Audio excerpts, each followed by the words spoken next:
Welcome to the SDA Housing Podcast, brought to you by NDIS Property Australia.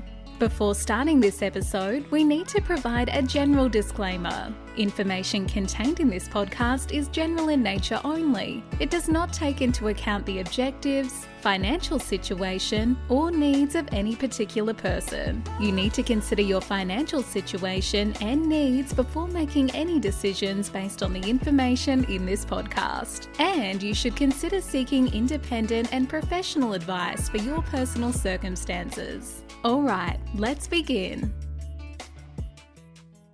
Hello everyone, this is Debbie from NDIS Property Australia, and you're listening to the SDA Housing Podcast, a show that explains, highlights, guides and brings awareness about all things SDA in this ever-changing NDIS world. And we have a regular repeat speaker guest with us again, Uwe Jacobs from Property Friends. Welcome again, Uwe. Hello Debbie, thanks for having me. Yeah, we've had a couple of great sessions with you, so we had already actually planned this one last time. We knew we were going to be discussing relationships in the SDA world. So I'm really looking forward to this. So what really we would want to be talking about is the importance of aligning the OT, the SIL supports and the SDA to the same vision and outcome. And of course, for those of you who are not aware, the acronyms OT, occupational therapist, SIL, supported independent living, those are the care providers. And of course, we all know what SDA is. So those are definitely, I think, the three biggest parties when it comes to tenanting and looking after tenants in SDA properties. And so please, this topic was actually your suggestion, Uwe. So I would love to hear you tell us a little bit about your thoughts on this. Love to. To say it with a metaphor, to provide a specialist disability accommodation home successfully, to me, is like a puzzle. There are a lot of parts that need to fit together to provide a great picture. That's what it's all about. And when you take those 3, 4, 5 parts in isolation, you can't really see anything. You can't make sense of it. And it just doesn't work. There are people, companies out there that want to run their own show, and that doesn't work in my books, because we are talking about people that have special needs. As an SDA provider, I need to understand what those special needs are. As an SDA provider, I need to, as far as I'm concerned, cater for those needs as much as I can in the framework that I can. Now, the only way I can do that is when I understand those needs. So I need to be in contact with the occupational therapist. Beautiful story. We have an occupational therapist, and my wife says I can chat about this stuff underwater. I love having chats with people. I got to know an occupational therapist very well, and every time when I'm in the location, we have a dinner together, which is fun, and we exchange stories from the trenches. And she was saying that she's got a young person and a family, and the young person and the family have decided that they want to build a secondary dwelling, an auxiliary dwelling. We used to call them granny flats, in the backyard, because Catherine is now 23, 24 years old, and she wants more independency. No SDA funding. And it is clear, because of the ailments that she's got, let's call it, that she will end up in a wheelchair. So great on the family to have the foresight and to have 2 properties next to each other where they can build an auxiliary dwelling in one of the backyards. But how do you do that when you've got no SDA funding? So by aligning the long-term vision of the parents with the needs, long-term, of the occupant, I can create a scenario where we build a compact, not small, 60, 70 square meter dwelling that flies under the radar of the approvals as an auxiliary dwelling, that doesn't cost an arm and a leg because it is compact, and it doesn't need to be huge because the participant is normally with a family. But to give that participant the chance of having their own space, and then having in mind in 2, 3, 4 however many years it will take, but sure as hell it will come that she will be in a wheelchair. To cater for that and do a dwelling that has got the 250 kilogram capacity in the ceiling, or that can take a transportable lifting facility, that is fun. But you can only do that when you really interrogate, investigate, have the discussions, and understand really what the needs are. Now, that's the different pieces in the puzzle. And then to say to the SIL provider, hey, boys and girls, how are we going to make this work? How will you as a SIL provider make that work with one participant that is funded for support that may or may not work, but that has no funding for SDA? And I want to set it up for the family so that they can run this property in the long term and hopefully can set it up so that it doesn't cost them enough money. In fact, that it is certainly in 2, 3, 4, 5 years self-funding so that the young lady will never have to worry about it. Absolutely. I've got a question on that. So you've built it to be SDA compliant, HPS compliant, but is it actually assessed as such?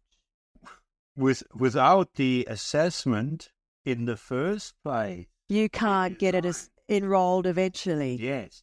And this is, I love that. Whilst it's a pain in the butt sometimes, especially the company that I'm working with, he's very much in the detail, and so it should be. So it should be. Because if you get the design right, and if the design is compliant, the as-built must be compliant as well if you build what you said you will build. And that is the way to do it, because it's all in the planning. And that is, again, I'm very grateful for the discussions that I've had with that person, with that company. We have, I won't use the word schemed, but we have bounced things off each other. And that's fun. And we don't necessarily agree, but that's healthy. For sure. So, yeah, look, it's a long-term vision, as you said. The outcome is all about having a home in place for that participant when she needs it, and it's already SDA compliant. Yeah. And I assume not enrolled at this point because there's no point. She doesn't have SDA funding. Correct. But it's all there in place for this long-term potential. And that's the fun part. Whenever her ailments get to the point where she will get SDA approval, the financial worries are taken out of the picture. Imagine I was going to be one of those marketeers that says, we'll just build whatever. Yeah, it'll be okay for 2, 3, 4 years. But then having to uproot that lady and the family having built a dwelling in the backyard, what are they going to do? Go through an expensive refit, which doesn't make sense according to the NDIS expenditure that you need to spend on a refit. So they're going to tear it down and rebuild? That makes no sense. So with a bit of planning and with a bit of talking to the players, with a bit of putting the pieces in the puzzle together for the right picture in the end, that's fun. You can do the right thing long term. And will they be with us whenever they will be needing an SDA provider? You bet you're a sweet baby. You made it happen. So, yeah. And did the right thing by them in the first place. And that's okay. Great story. From the relationship with the OT. Because she said, I've got this French character there. He does 60, 70 square meter SDAs.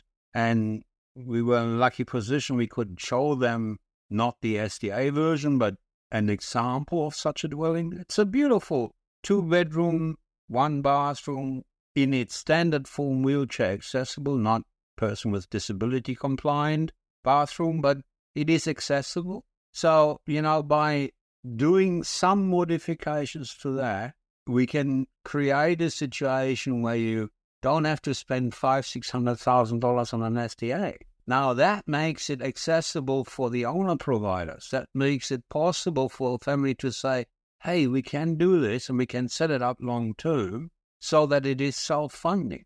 To me, that's a great result. Yeah, no, it is. It is. So what are some other, I love your stories and your examples, what are some other case studies, I guess, you've got of where it's all come together. Well, I am continuing to work on a robust version of that. And the issue with the robust is often that the SIL funding is 2-to-1, but the participant really, because of the situation, can only be realistically a one-on-one. So, Which is the case in most robust cases. Absolutely. That's just the nature of the beast. Forgive me for that expression. It's just a fact that they're best served when they live on their own. So how do I make that work for the SIL provider? Well, again, it ain't rocket science. I build a duplex so that the SIL provider has effectively 2-on-1 on a one-on-one living center. Now, how did that happen? I was having dinner with a SIL provider and I was saying, look, it looks like I'm going to do a robust. And he went, don't go there, girlfriend. Words to the effect. And we just bounced it around on the back of a napkin. And I said, I love designing things, designing houses. And I said, what if we do this? And he said, yeah. And what if we do this? Yeah. Then we came up with a concept that works. And again, I've been working with that family for 2 years now. And here's an example where, and I've enrolled to be in the SDA design review group. Hopefully I'll get there. The participant desperately wanted a bathtub. So I designed one half of the duplex with a general bathroom, not person with disability compliant, for the visitors and staff. And on the other side was her bedroom and her bathroom with a bathtub. Now, because we want to keep it compact to keep the cost down, we couldn't fit a separate shower in. So here's one of the reasons why I want to be in that design review. It was determined by the certifiers that you cannot have a ensuite, a participant bathroom without a shower. So, and I said, okay, well, we'll do a shower over bath. Ooh, needs to be a separate shower, which I actually interpret differently in the NDIS design guide, be that as it may. Now, the only solution was to go from 2 bathrooms into 1 bathroom. So now I've got a 2-way bathroom that is being used by guests and the staff, the support personnel, and the participants. Now, to me, that's a pity. Not ideal. That's a pity. Especially when I am an NDIS participant, I want to have my own bathroom. I want to have my privacy. And if I'm a messy person, and I like it messy, it is messy. And sometimes it can get messy. So, that made no sense for me. And when I've got a bee in my bonnet, I do something about it. Well, I really hope you do get on that review committee, because there's a lot of little things like that will make a home work better for participants, but they just need the rules to be more flexible, to allow that design to be more bespoke, I guess. And don't get me started on designs. When you look at the conflicts in the design rule, I'm sure you're aware of it. AS 1428.1, the NCC, the BCA, the NDIS design guidelines. There are, I can tell you, 3 and 4 mandates. Completely conflicting. Absolutely. Yep. So what do? You have to come up with a performance solution. Each one of those is $5,000 extra. Not fun. Yeah. And completely unnecessary. So a bit of alignment doesn't hurt. Yeah. Definitely needs to happen. Yeah. 100%. We've been saying this for a few years now. Yeah.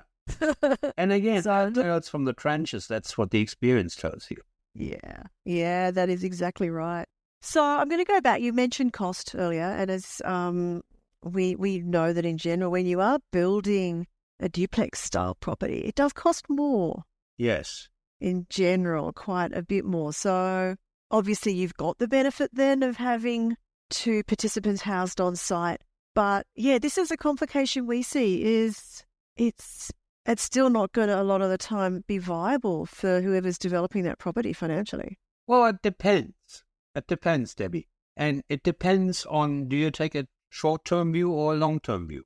So if I get on my hobby horse again, is I can set up a property to be a long-term rent.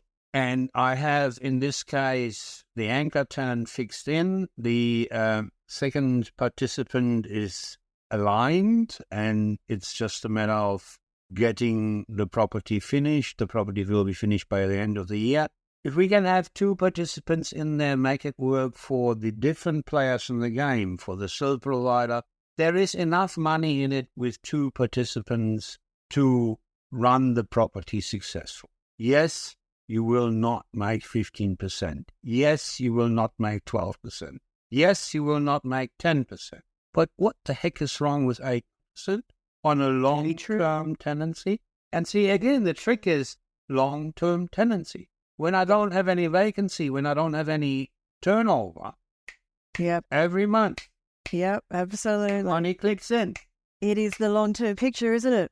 That's what counts. What is the outcome? And I guess, some people it is just feasible because they don't have that entry cost for this. But for many who do, this is exactly what we say, it's a long-term play this. You're not buying this for a 5-year, make a quick buck and get out. If you are, then you're in the wrong place. And that needs to be a very good point, Debbie. That needs to be clearly understood. I mean, to me, property investment is a minimum of a 5 to 10 year game anyway, but SDA... This is a very different kind of property investment. Absolutely. And I consider it to be like a commercial property, and it really is, because commercial properties, one, the rules are different. Two, commercial properties are set up for a specific application, for a specific purpose. Now, if you don't hit that purpose, you don't have a tenant, no income, no good. So they are very specialized, and I encourage everybody to do their own research to get clued up. Whatever you do, don't go into an SDA investment for the promised land of 10, 12, 15%. Absolutely not. Yes, it is possible. We've got one property, I mentioned it, I think, last time, where we've got 3 participants. That thing is humming. But we also do the right thing. We provide some extras. The property sits on a golf course. The land itself was $120,000 more. But heck, who would not like to live in a place where the gardens are done, manicured for you, and you can see the world going by when you sit on the patio with a glass of mineral? Oh, I love it. Yeah, look, it's a rapidly changing SDA space in terms of the investment side. Topic for another episode coming soon, I'm sure. But yeah, it's for a short period there, for a couple of years, it really was all about the yields, or a lot of people were promoting it as being all about the yields. It's certainly not there anymore. Well, those companies have gone to the wall. Yep, because we have. Ultimately, long-term burn and churn doesn't work. Mm-mm. And ultimately, when the tide goes out, you find out who's wearing bathers and who is not. Indeed. Well, any last thoughts, Uwe, on sort of the relationships within the SDA property management, tenanting world? Well, I look at it like a marriage. And development, of course, yep. I look at it like a marriage. I'm a well-trained husband of 38 years. What does that take? And SDAs are no different. It takes discussion. It takes the guts, the willingness to have open discussions. It takes flexibility. It takes give and take. So, again, it is all about relationships. It takes listening to people and not just hearing, but listening. What's the underlying message? What is right? What is wrong here? And to work through sometimes challenging situations. How can I make that work? Flexibility. Think outside the box. What can I do to get out of that challenging situation? Or how can I support a great situation? So it's really not rocket science, but it's also not a templated system, because we're dealing with people. Yep, definitely. It's a very interesting world. But it can be a lot of fun. Yeah, definitely. And again, I think I said this last time, Uwe, but I congratulate you on the niche you've carved yourself in the SDA world, and hope that you continue to thrive and have fun doing it and changing people's lives. Well, that's what I love doing. I love doing my little bit. To me, that's fun. It's fun to give back. We feel very fortuitous, and I love contributing, and I love making a little bit of a difference. Well, thank you. So how can people contact Property Friends? The easiest way is on our website, www.propertyfriends.com.au. We have a tab on the website which is for SDA, NDIS. Go to that tab, have a bit of fussing around at the bottom. There is a button where you can lock in a discovery call. As people probably can tell, I love having a chat. And we'll just have a chat and see how we go. Or if you prefer, you can write us an email, UWE, that's my first name, Uwe, UWE@propertyfriends.com.au. There you go. You've got my personal email address. Oh, thank you. There you go. Okay, well, thank you so much again for your time. It's been a pleasure. And until the next episode. Thanks very much for having me, Debbie. Take care. Thank you. Bye-bye for now. Bye-bye. We hope you enjoyed this episode. Please make sure you are subscribed and following us so you can keep in the loop with all of our upcoming episodes. We would really appreciate it if you could leave us a 5-star rating, a written review, and to share this podcast with those that could benefit. Until next time, catch you on the next episode.